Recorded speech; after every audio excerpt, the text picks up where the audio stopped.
Every year, South Africa commemorates this day on the 21st of March in remembrance of the sacrifices that accompany the country's struggle for democracy. Now, President Cyril Ramaphosa is set to deliver this year's keynote address in DR in the Northern Cape. The day is the anniversary of the Sharpeville massacre back in 1960, when apartheid police killed 69 peaceful protesters. This year's event is commemorated under the theme Consolidating and Sustaining Human Rights Culture in the Future. Let's take you there live.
Yeah, I'm trying.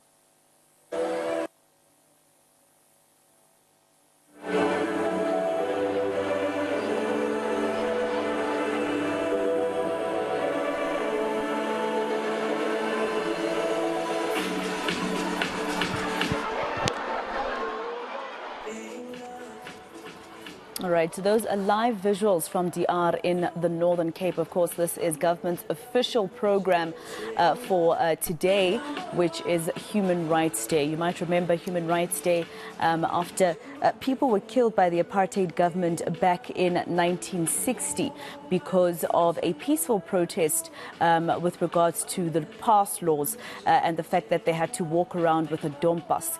But of course, police retaliated in a bad way and dozens of people were killed and dozens more were injured. Now, what we understand about this particular program is that the President, Cyril Ramaphosa, is expected to deliver the keynote address. It was supposed to get underway 10 minutes ago, that being at 11 o'clock with a rendition of the South African and AU anthems. But it hasn't necessarily started, but as you can see there, people have already started to gather under that particular marquee. We also know that the Premier of the Northern Cape Province, Zamani Soul, is also expected to just welcome all the dignitaries that have arrived there. There's supposed to be a message of support from the chairperson of the South African Human Rights Commission, that is Professor Bongani Jola. He's also the National Commissioner of the South African Human Rights Commission. And of course, importantly, the Minister of Justice, Ronald Lamola, is also expected to deliver a speech of support or a message of support at this particular event. It's very important because of the portfolio that he heads in government. Of course, we'll also hear from Minister Zizigota. He's the new Minister of Sports, Arts and Culture, and at some point he's expected to speak and actually invite the President to address those who are watching and those who are gathered there physically